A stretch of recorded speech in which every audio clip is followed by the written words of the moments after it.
नमस्कार बंधुरा Amrita and cooking चैनेले सबाइके स्वागत जानिए आबार एक रेसिपि निये हाजिर हलाम। तो जे सकल बंधुरा आमार चैनेले नतुन हये एसेछेन तारा किन्तु अवश्यई चैनेलटाके सबस्क्राइब करे आमार पाशे थाकबेन। तो चलुन पुरो भिडियोटा शुरू करी। एबार आमि एखाने 500 ग्राम मटरशुटी नियेछि। मटरशुटिगुलो थेके एबार आमि जे दानागुलो बेर करे नेब। देखुन এইভাবে আমি সব দানাগুলো বের করে নেব। খুব সহজে কিন্তু দানা বেরিয়ে যাবে।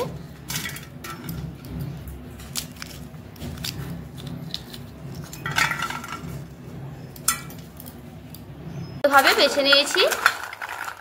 এবার আমি একটা মশলা করে নেব। সেই মশলাটা দেখুন এখানে নিয়ে নিয়েছি 5টা মতো লঙ্কা,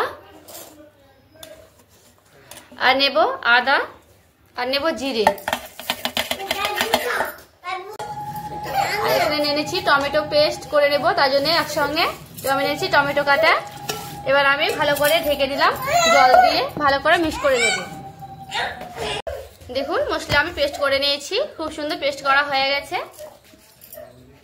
আর এই দেখুন এই সাইজ করে আমি আলু কেটে নিয়েছি, দেখে কিন্তু বুঝতেই পারছেন এই সাইজ করে আমি আলু কেটে নিয়েছি, আর খুব সুন্দর করে কিন্তু ধুয়ে নিয়েছি। দেখুন তেলটা কিন্তু খুব সুন্দর গরম হয়ে গেছে। এবারে আমি সেই আলু ধোয়াগুলো দিয়ে দিব একে একে।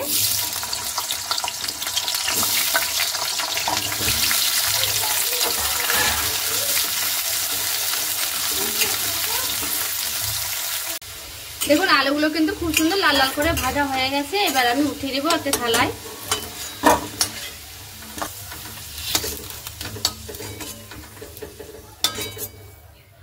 আজকে আমি যেহেতু নিরামিষ রান্না করব তার জন্য দিব আমি তেজপাতা, আর দেব শুকনো লঙ্কা, সেই মশলাগুলো।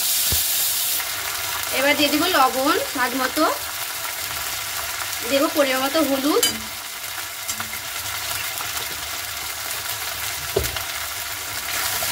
এবার ভালো করে মশলাটাকে কষিয়ে নেব। আপনারা চাইলে কিন্তু এখানে তেলের উপরে পেঁয়াজটা লাল লাল করে ভেজে দিয়ে দিতে পারেন। এখানে আমি যেহেতু নিরামিষ করছি তার জন্য আমি পেঁয়াজটা দিলাম না।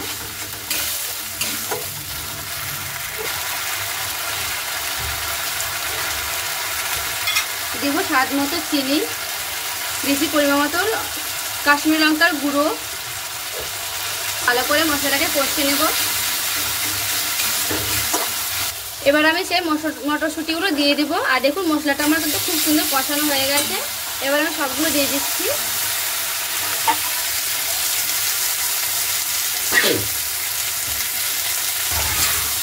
এবার ভালো করে মশলাটা কষিয়ে নেব।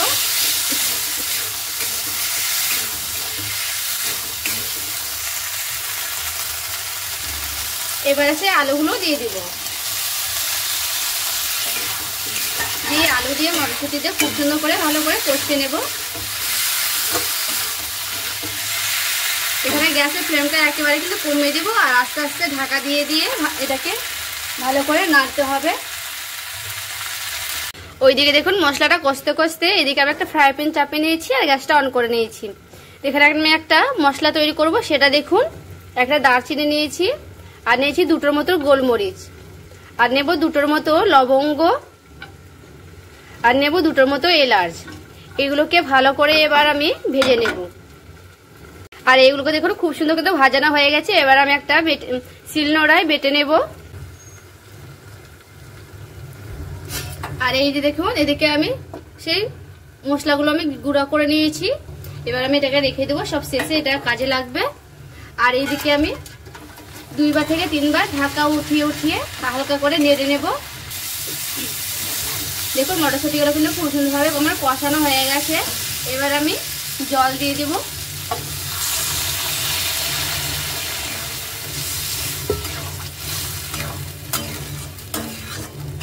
এখানে পরিমাণ মতো জল দিয়ে দিতে হবে, যেহেতু মটরশুঁটিগুলো আরো সেদ্ধ হবে, আর আলুগুলো কিন্তু সেদ্ধ হবে। তার এবার আমি দেখবো ঢাকনাটা খুলে।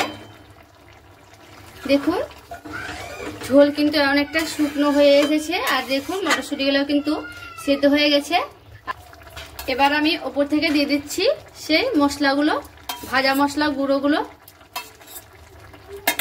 এবার হালকা করে এইভাবে নেড়ে নেব।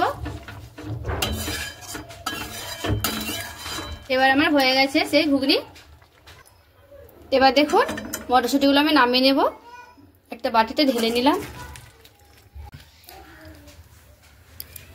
দেখুন বন্ধুরা, মটরশুঁটি আর আলু দিয়ে ঘুগনিটা কত সুন্দর লাগছে, দেখতে কিন্তু খুব সুন্দর লাগছে।